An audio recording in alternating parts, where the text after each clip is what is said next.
চলুন একটা গল্প শোনাই। মাসটা সেপ্টেম্বর, সাল 2026।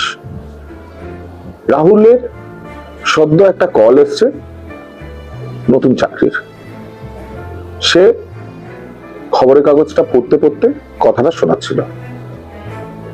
হঠাৎ করে একটা বিজ্ঞাপন দেখে তার দিদি শেলিকে ডেকে বলল, দেখ দিদি, সমস্ত সরকারি পদ পূরণ করা হবে, তার জন্য কত নোটিফিকেশন বেরিয়েছে, এক্ষুনি দরখাস্ত জমা কর। পরিবারে একটা নতুন আশার আলো আসলো। এই স্বপ্নটা বাস্তব যদি করতে চান, বামপন্থীদের এই আশ্বাসটায় ভরসা রাখুন।